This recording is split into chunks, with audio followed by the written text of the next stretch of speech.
네, 특검이 내란 우두머리 혐의를 받는 윤 전 대통령에게 사형을 구형했습니다.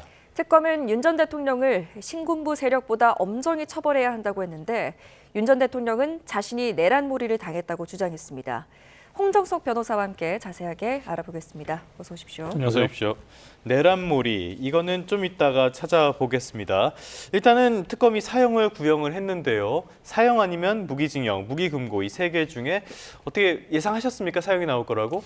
예, 저는 이 공판 결심 공판이 열릴 때부터 줄곧 그 사형을 예상을 해왔는데요. 예. 그 근거는 특검이라는 조직의 특수성이 가장 클 것으로 예상을 했었습니다. 네. 특검이 이제 상설 수사 조직이 아닌데 예, 본인들이 수사하고 엄중하게 처벌해야 된다고 기소까지 했는데, 그런데 사형이 아닌 무기징역을 구형한다면은 아무래도 설득력이 떨어지는 부분이 제일 컸을 텐데요. 예. 거기에 덧붙여서 사실 저는 결심 공판이 진행되는 걸 보면서 더더욱 사형에 대한 가능성을 높이 본 것이 변호인들의 재판에서의 태도, 그리고 예. 피고인의 또 재판에 임하는 자세, 이런 것들이 특검에 더욱 영향을 줘서 만약에 최초의 의견은 무기징역이었더라도 사형으로 바뀌었을 가능성이 충분히 높아졌다. 그렇게 평가하고 싶습니다. 네. 지금 변호인과 피고인의 태도를 말씀을 해주셨는데 뭐 문제가 있었다는 말씀이신 거죠? 예, 통상적인 재판, 저는 이런 재판은 이제까지도 없었고 네. 앞으로도 없을 걸로 보이거든요. 통상 피고인을 위해서는 재판에는 최대한 성실하게 임하고 진지하게 임하고 그리고 재판과 상관없는 발언은 최대한 자제하는 것이 피고인의 이익을 위해서 변호인들이 해야 되는 자세거든요. 그런데 그 부분에 대해서도 일단은 굉장히 국민들께서도 보시기에 거북할 정도로 변론을 길게 하고 예. 불필요한 멘트를 많이 하고 이런 것들이 재판부에도 그렇고 특검에도 굉장히 부정적인 영향을 끼쳤을 것으로 보이고요.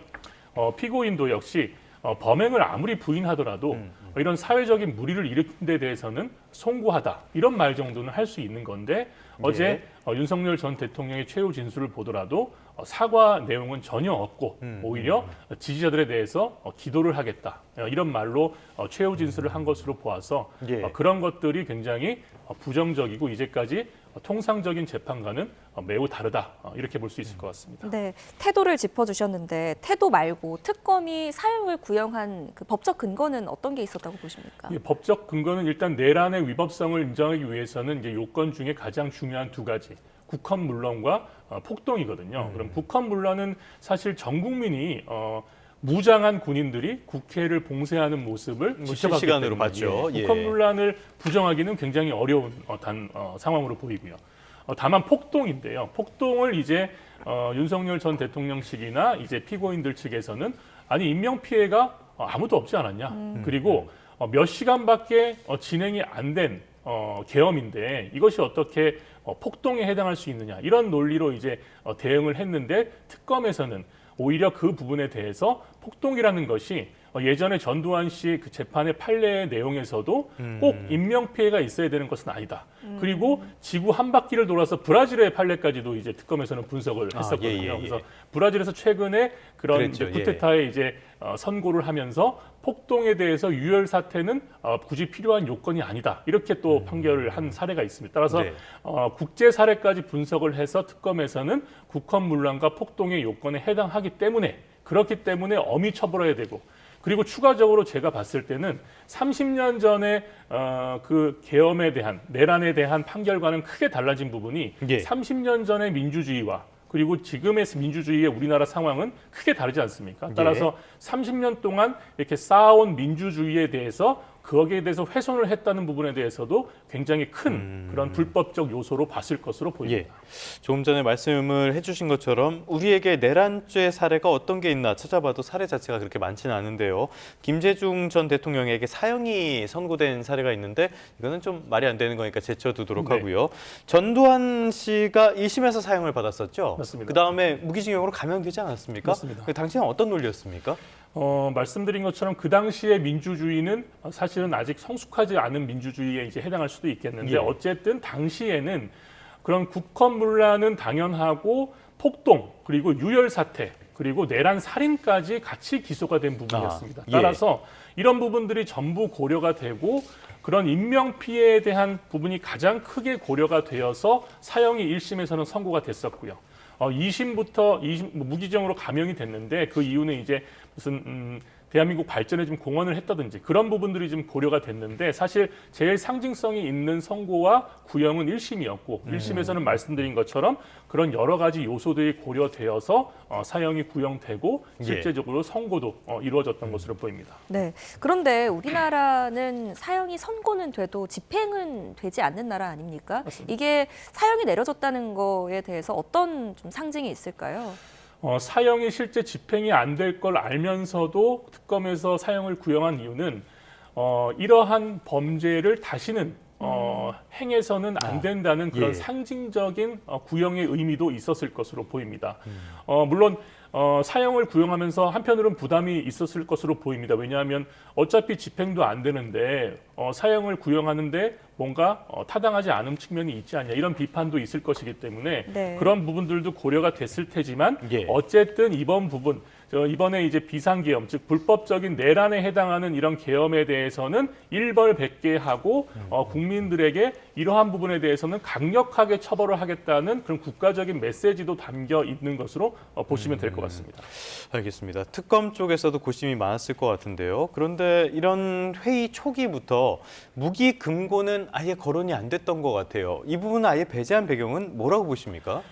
우리가 내란죄의 이제 그 구형의 종류가 말씀하신 것처럼 사형, 무기징역, 무기금고인데요. 무기금고는 가장 그 구형의 하한이지 않겠습니까? 예. 아까 초반에 말씀드린 것처럼 특검에서 실컷 조사하고 수사하고 내란이 불법이라고 본인들의 손으로 기소를 했는데 정작 구형은 하한을 구형한다. 네. 그런 것은 좀 말이 좀 안 되는 측면이 큰 거죠. 그래서 처음에는 뭐 노역이 없는 뭐 무기금고이기 때문에 그런 이유들도 나왔겠지만 제가 볼 때는 그 법정형에서 가장 하한을 구형하는 것 자체가 이런 수사에 대해서도 뭔가 자신감이 부족하거나 설득력이 떨어지는 그런 측면이 있기 때문에 예. 그것은 처음부터도 고려가 되지 않았을 것으로 저도 그렇게 판단하고 있습니다. 네, 이제는 구형이 나왔고 공은 법원으로 넘어갔습니다. 재판부에게 넘어갔는데 법원이 어떤 형을 선택하느냐에 따라서 그 파장도 어마어마하게 달라질 것 같습니다.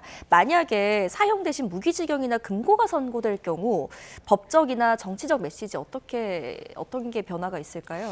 제가 볼 때는 법원에서도 무기금고는 이제 아직 생각도 안 할 것 같고요. 네. 왜냐하면 이제 그 부분도 지금 구형이 그렇게 이루어졌고 과거의 사례에서도 내란에 대해서 무기금고 이런 형태가 나온 적은 있지도 않거든요. 따라서 예. 그 부분을 배제한다고 하면 이제 법원에서 어떤 결론을 내릴까.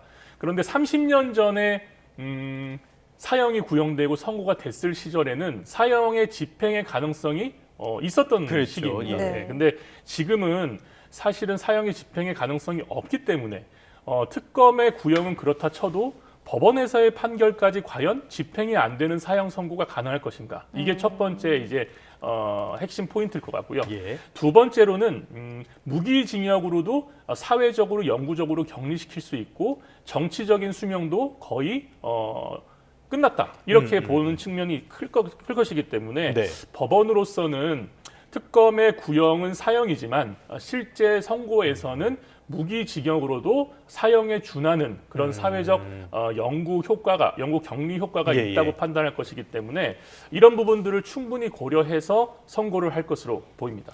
그런데 이제 사형이나 무기징역이나 사실 그게 그거다라고도 볼 수가 있겠지만 상징성은 완전히 다르지 않습니까? 맞습니다. 네.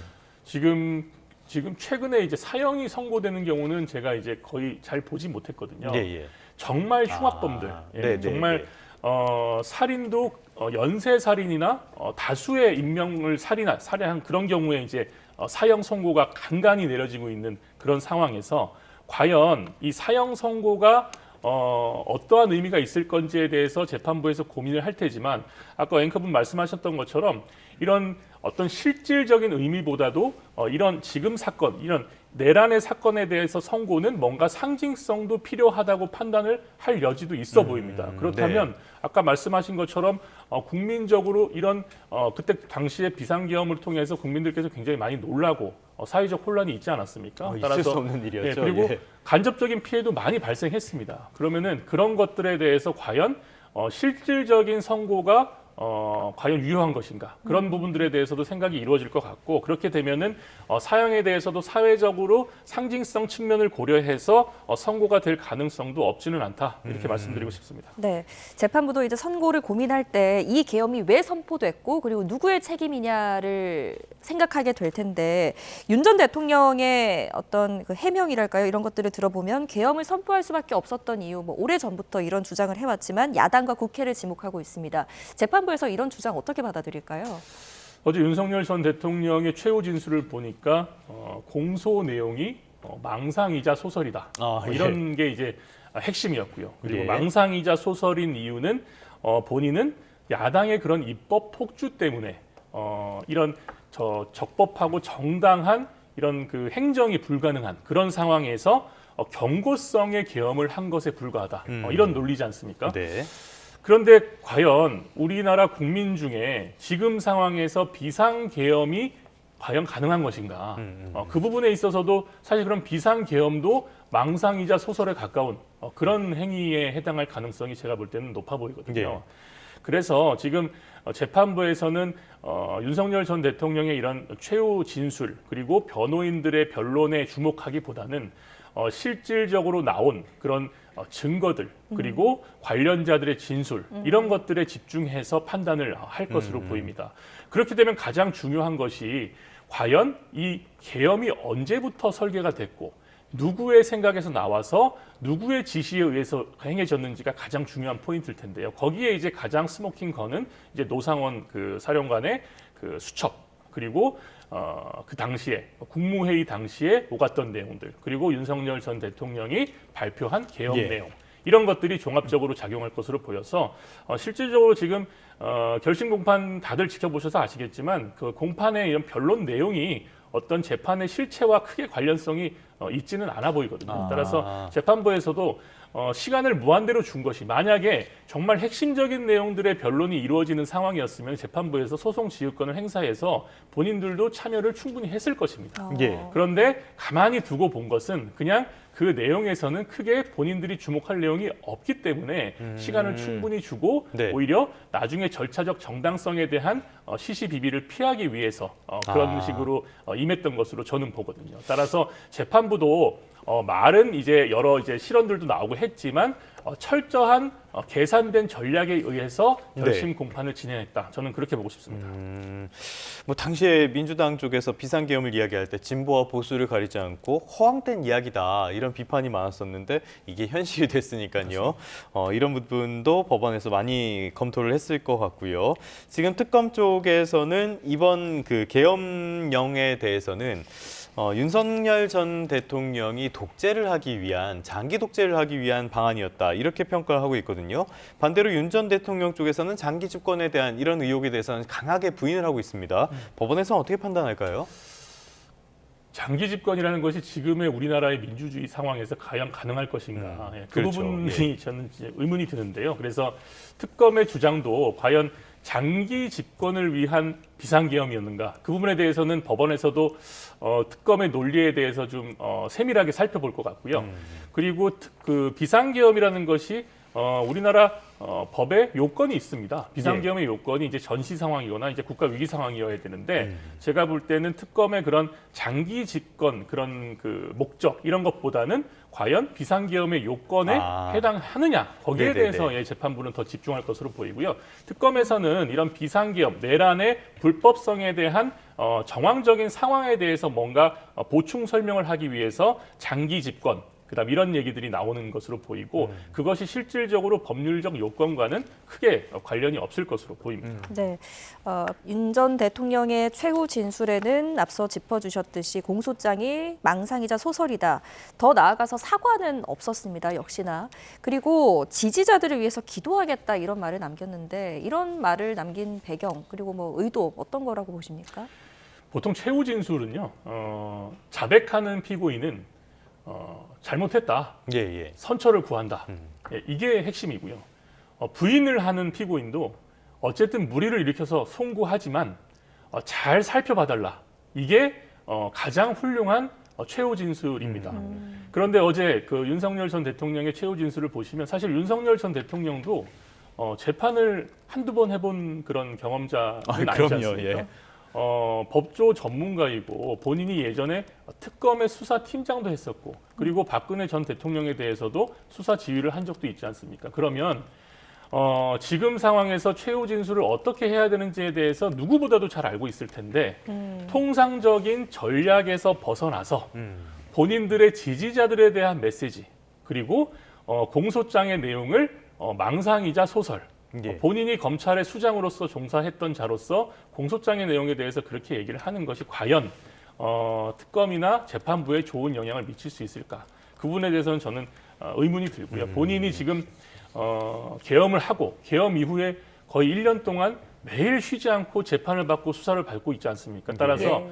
어느 정도 판단력이 지금 통상의 본인의 원래의 법조인 모습에서 많이 벗어났다. 그래서 그런 벗어난 모습에서 나온 진술이기 때문에 사실 그렇게 바람직한 전략도 아니고 통상적으로 이루어지는 그 진술도 아니다. 저는 그렇게 보고 싶습니다.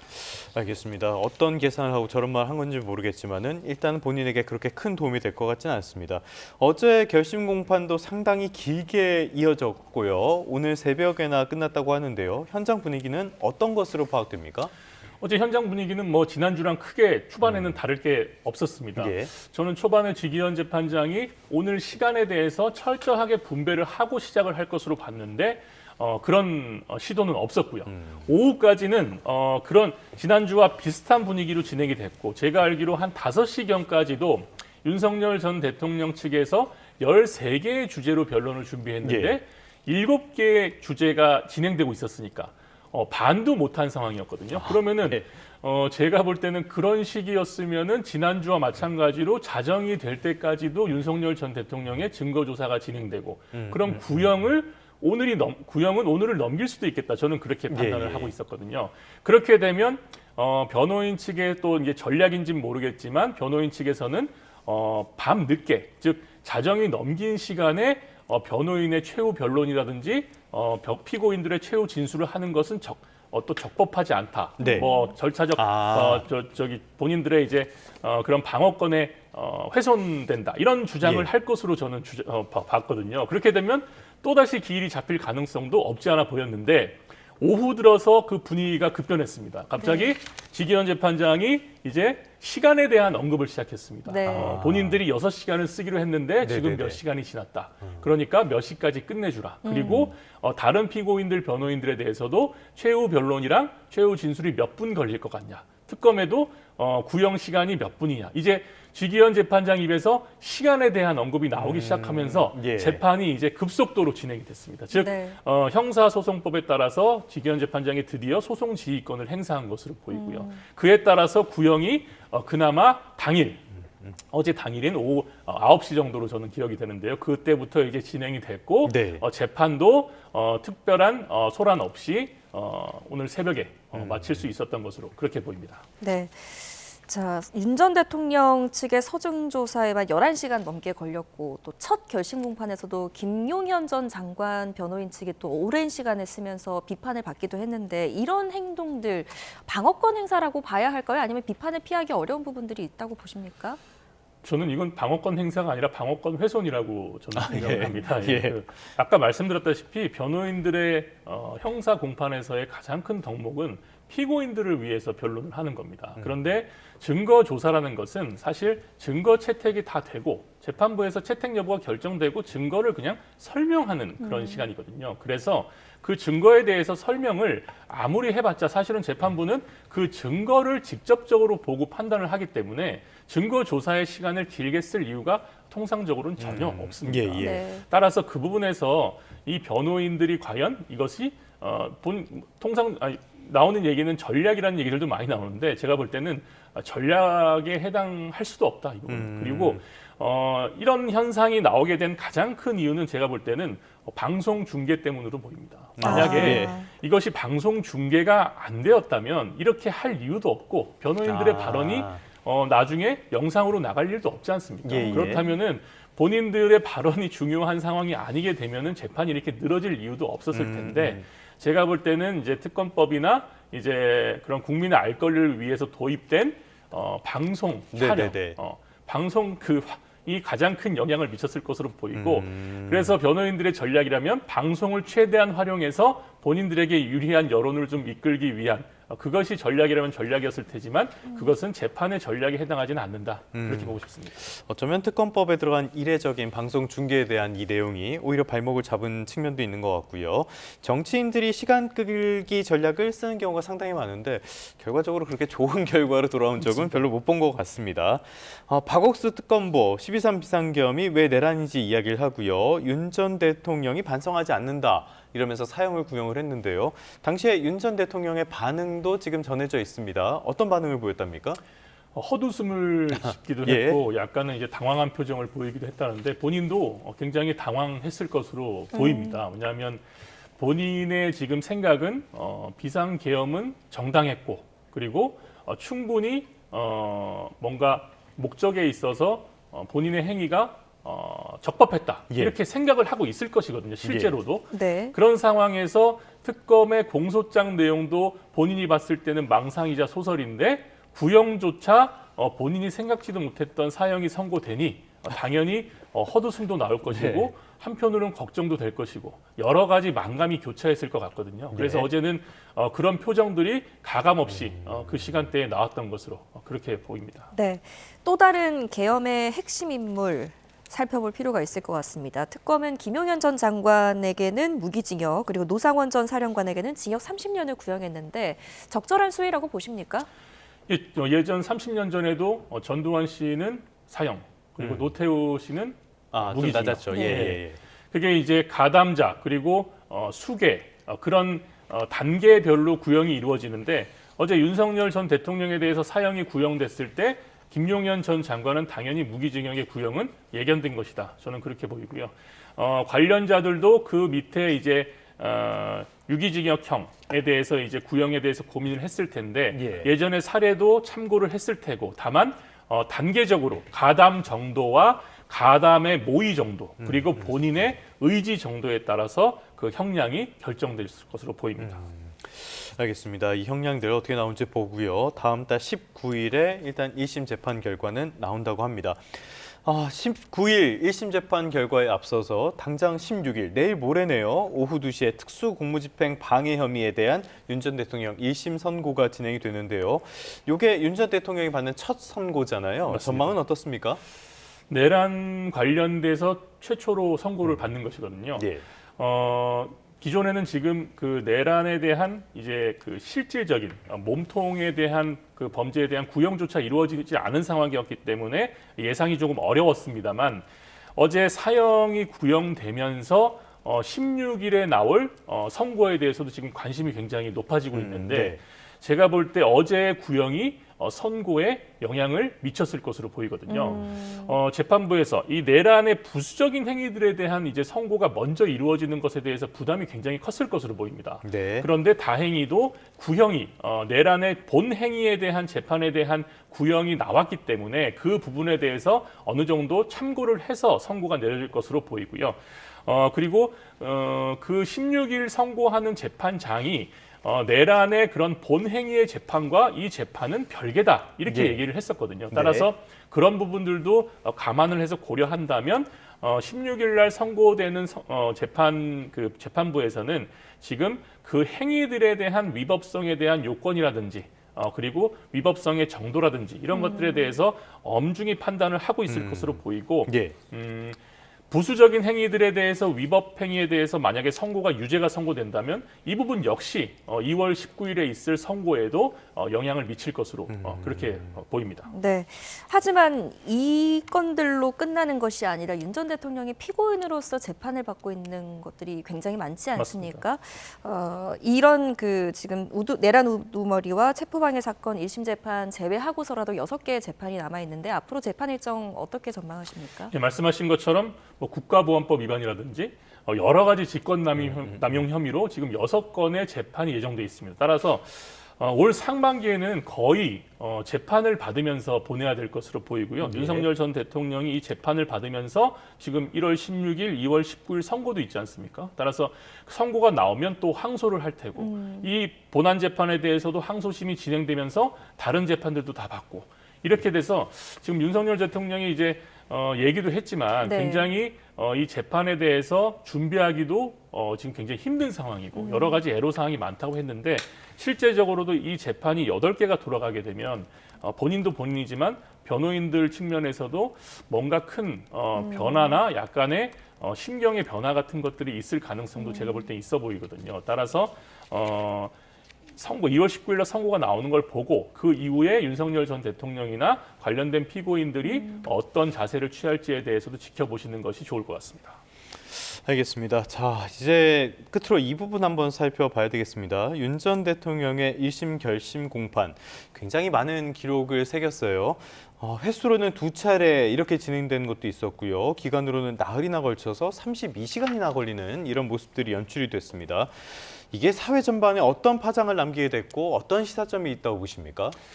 1차적으로는 그 재판에 대한 이제 국민들의 인식이 어떻게 작용할지가 이제 저는 좀 걱정이 되는 것이요. 형사 재판이 통상적으로 아까도 말씀드렸지만 이렇게 이루어지는 경우는 거의 전무하거든요. 예. 따라서 앞으로도 이 재판을 받을 때 과연 본인의 범죄에 대해서 재판을 충실히 받는 것보다는 그 외에 그런 발언들이나 그런 전략을 통해서 뭔가 혼란을 주는 그런 사태들이 많이 발생하지 않을까. 특히 예. 정치인들이나 유력 그 기업인들이나 이런 분들이 이제 재판을 받을 때 이런 선례를 활용하는 그런 악용되는 사례가 있지 않을까. 그것이 좀 걱정이 되고요. 그리고 소송 지휘권이라고 명백히 법에 규정이 돼 있는데도 불구하고 이번 재판부가 그것을 초반부터 효율적으로 사용하지 못함으로 인해서 재판이 굉장히 늘어진 측면이 있었거든요. 그렇죠. 따라서 예. 사법부도 이 부분에 대해서 뭔가 점검이 필요하고 앞으로는 이런 중요한 재판에 있어서는 특히 더 소송 지휘권을 적극적으로 행사하는 그런 쪽으로의 뭐 내규 규정이나 이런 네. 것들이 신설될 가능성도 있어 보입니다. 그리고 마지막으로는 이제 굉장히 시민들이나 우리 일반 국민들이 재판을 받을 때는 이런 모습은 상상할 수가 없거든요. 그럼요. 이렇게 받았다가는 오히려 더 본인이 가중처벌만 받는. 처벌을 3년 예. 받을 것을 5년, 7년 받을 수도 있기 때문에 이것은 굉장히 좋은 재판 전략이 아니다라는 걸 다시 한번 말씀드리고 싶고 이런 부분들에 대해서 내란이나 비상계엄이나 이런 것들에 대해서 이미 국가적인 혼란이 한번 이루어졌는데 재판에 있어서도 다시 한번 국민들에게 굉장히 피로감을 준 데 대해서는 변호인들이나 재판부 측에서 뭔가 좀 반성하는 그런 좀 모습도 있어야 된다. 저는 그렇게 보고 싶습니다. 네, 알겠습니다. 윤 전 대통령 사형 구형과 관련한 이슈들 홍정석 변호사와 함께 짚어봤습니다. 잘 들었습니다. 고맙습니다.